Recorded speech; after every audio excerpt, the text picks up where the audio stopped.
Our story begins in the cozy, yet often tense living room of Jake's parents' house. I'm Emma, a 30-year-old happily married to Jake, the love of my life, for 6 wonderful years. But as in many families, not everything is perfect. One Sunday afternoon, we were all gathered for lunch at Jake's parents' house.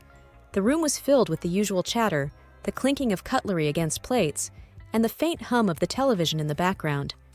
Jake's parents, Martha and Henry, sat at the head of the table, while Jake and I sat opposite his brother Matt and his wife Sophie.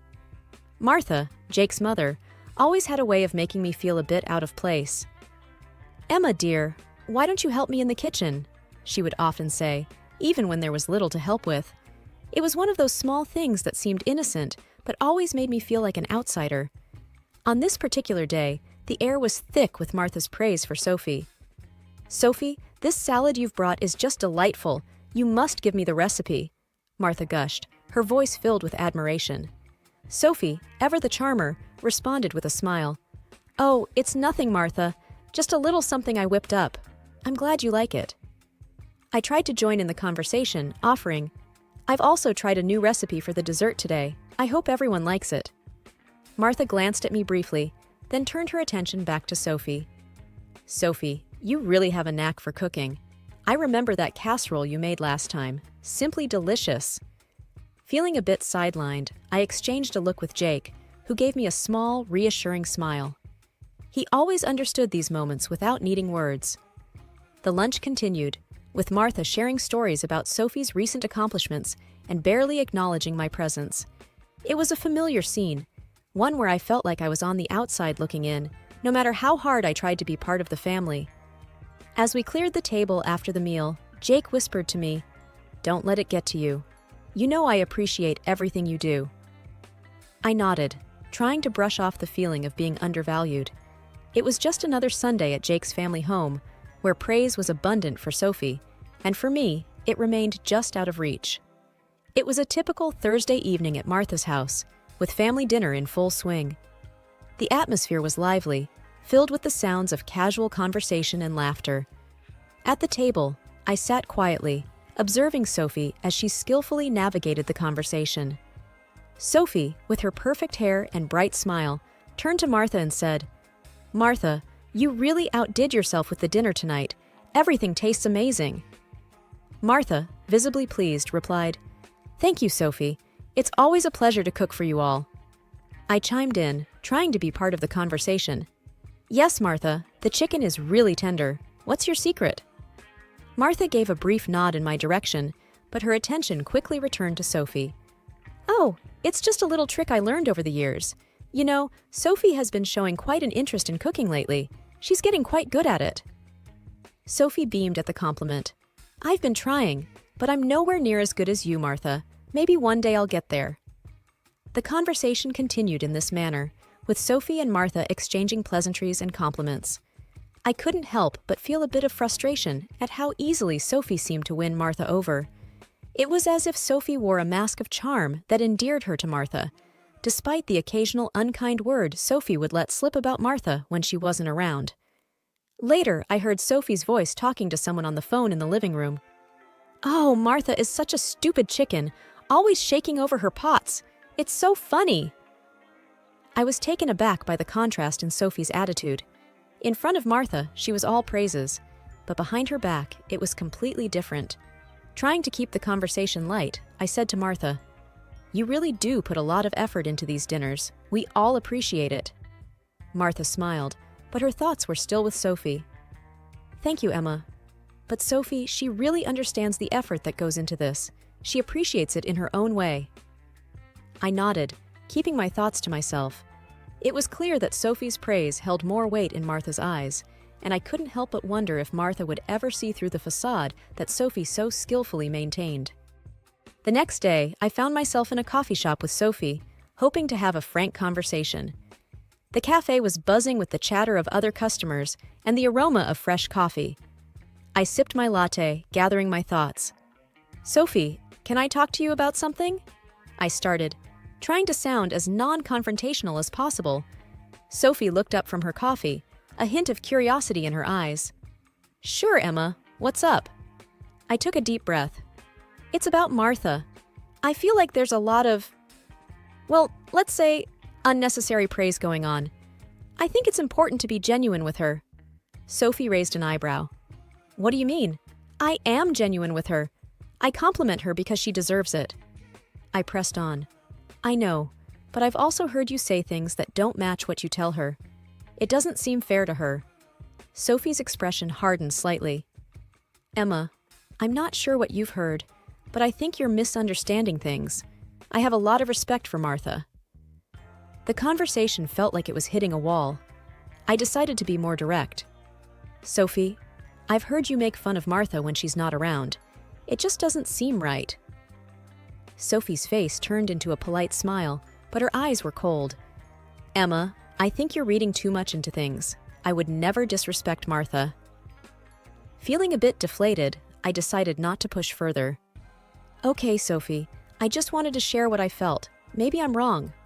Sophie quickly changed the subject, and we spent the rest of our coffee time chatting about mundane things. But the unease lingered in my mind. I had hoped to make Sophie see the contradiction in her behavior, but it was clear that she wasn't going to acknowledge it. As we left the cafe, Sophie said in a light tone, "Thanks for the coffee and the chat, Emma. Let's do this again soon." I nodded. Sure, Sophie. Walking away, I couldn't help but feel a sense of disappointment. I had wanted to clear the air, but it seemed that Sophie was content with wearing her mask, and there was little I could do to change that.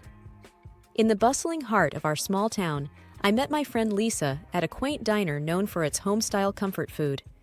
The chatter of patrons and the clinking of cutlery filled the air, providing a familiar backdrop to our conversation. Lisa had an air of unease about her as we settled into our booth, her usually bright eyes clouded with concern. As we ordered our food, Lisa hesitated, her words carefully chosen. Emma, there's something I need to tell you, and I'm not sure how to say it. It's about Sophie. My heart sank a little. Anything about Sophie usually meant trouble.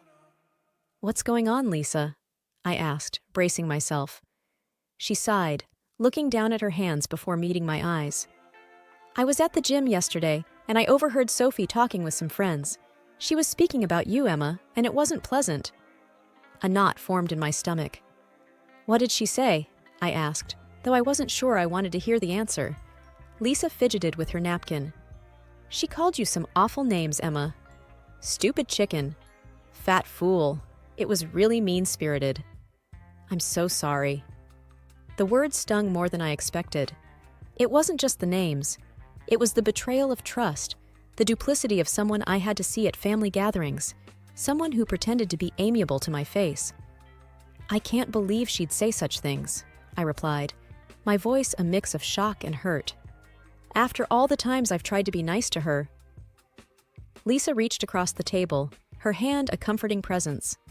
I know you have, Emma, and that's why I thought you should know the truth. The conversation shifted as we tried to steer away from the unpleasant topic. But my mind was elsewhere, replaying every interaction with Sophie, seeing them now in a different light. The lunch passed in a blur, and before I knew it, we were saying our goodbyes. As I drove home, Sophie's words echoed in my mind. I felt a mix of emotions, anger at her deceit, hurt by her words, and confusion over why she would target me. But there was also a growing sense of clarity. Sophie's mask had slipped, and I could see her for who she truly was. In the following days, I found myself replaying the conversation with Lisa over and over in my head. Each time, a new wave of emotions washed over me. I confided in Jake, who was equally shocked and upset. He offered his support, suggesting we confront Sophie together. But I wasn't ready for that yet. I needed time to process and plan my next steps. I also started to notice the small, subtle ways Sophie manipulated conversations at family gatherings, how she skillfully turned the attention to herself, and how she would throw a sly glance my way when she thought no one was looking. It was as if she enjoyed having this secret, this power over me. But with each passing day, my resolve strengthened. I would not let Sophie's words define me. I would stand up for myself, but in my own way and in my own time. The realization that I had the strength to face this, to not let Sophie's pettiness affect me, was empowering. And so, with a newfound determination, I began to plan how I would address the situation. I didn't want a confrontation. I wanted resolution. I wanted to show Sophie that her words had no power over me, that I was stronger than her petty insults. It was time for me to take control of the narrative and turn a bitter discovery into a moment of personal growth.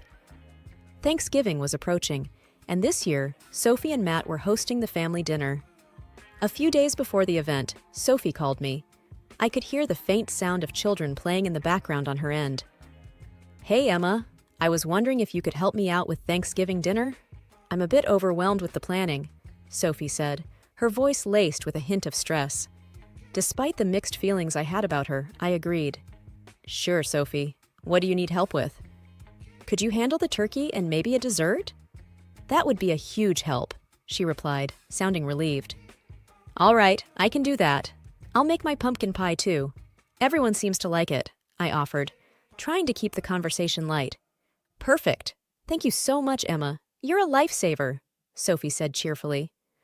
On Thanksgiving Day, I arrived at Sophie's house early, armed with my prepped turkey and ingredients for the pumpkin pie. The house was already buzzing with the sounds of preparation. Sophie greeted me with a smile, ushering me into the kitchen. As I started to get busy with the cooking, Sophie flitted around, occasionally checking in but mostly leaving me to it. I poured my efforts into making sure everything was perfect.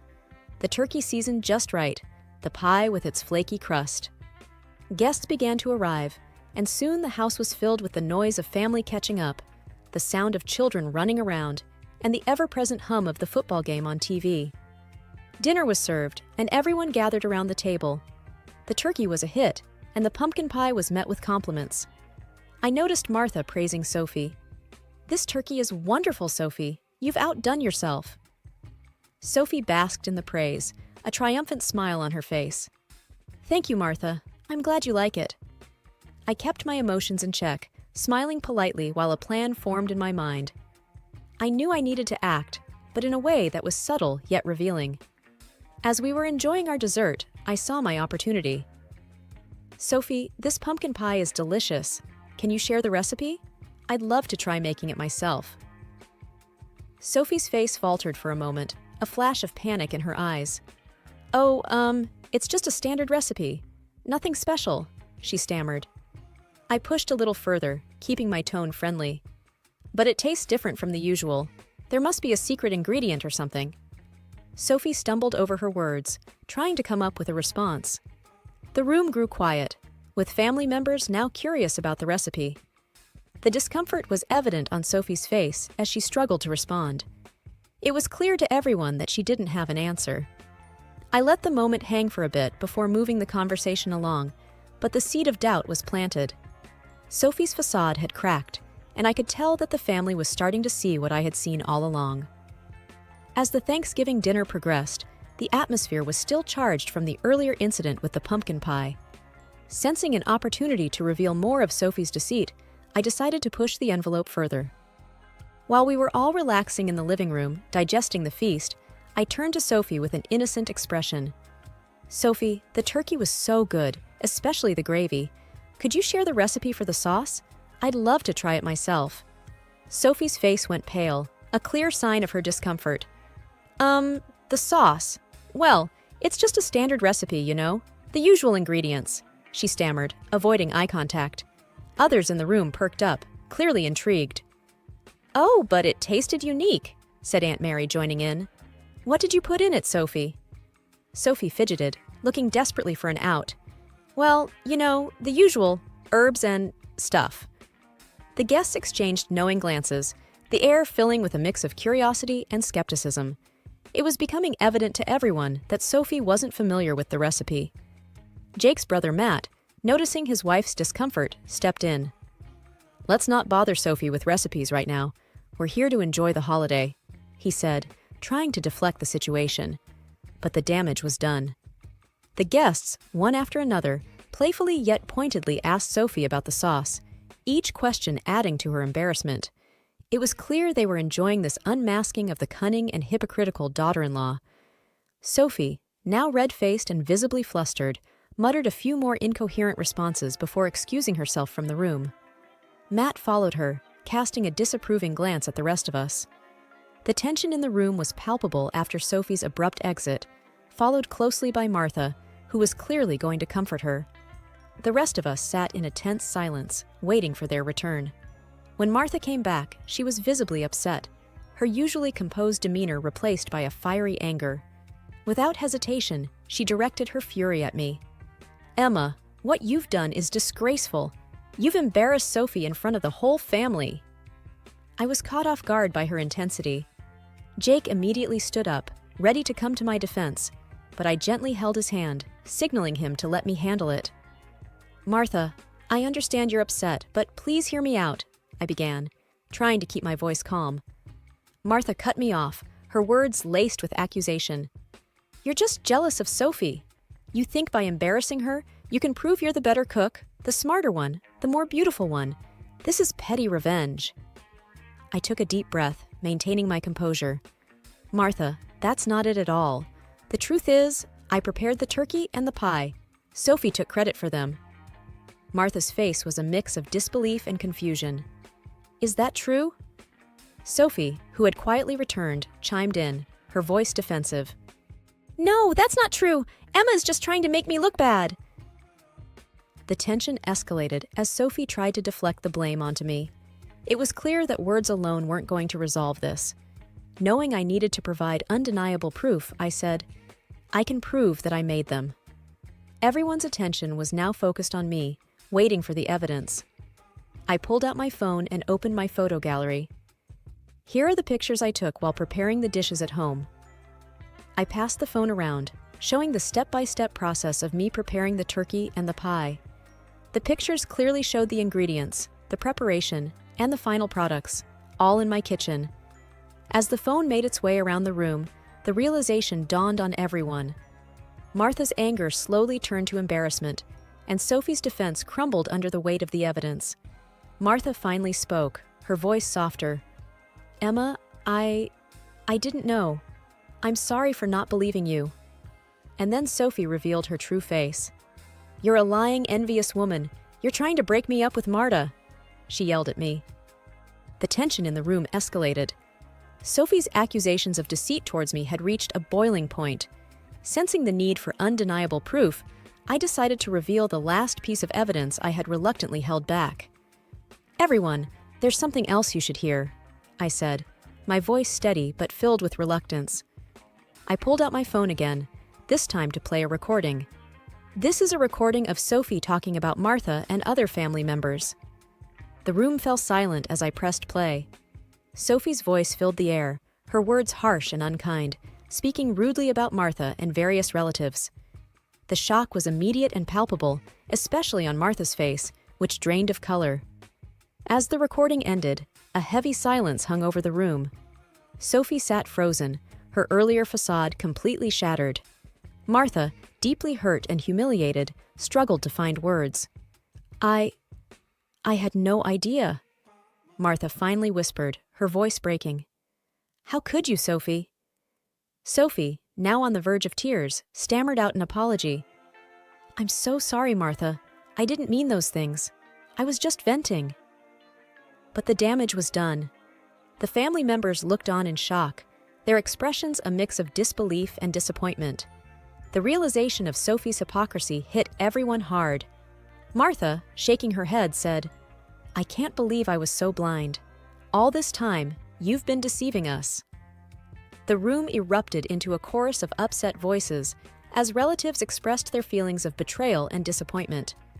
The festive atmosphere of Thanksgiving had been completely replaced by a sense of betrayal and sadness. In the midst of the turmoil, I felt a mix of vindication and sadness. While it was important for the truth to come out, the damage it caused to the family dynamics was undeniable. As the evening came to a close, the family left in a somber mood. Martha, still in shock, quietly thanked me for bringing the truth to light, though it was clear she was deeply hurt. Sophie and Matt left quickly, the air between them tense. The fallout of the revelation was just beginning, and it was evident that the family would need time to heal from this. Jake and I left in a reflective mood, the events of the evening weighing heavily on our minds. As we drove home, I couldn't help but feel that, despite the painful unmasking, this was a necessary step towards healing and rebuilding trust within the family. The truth, however painful, was out in the open, paving the way for a more honest future.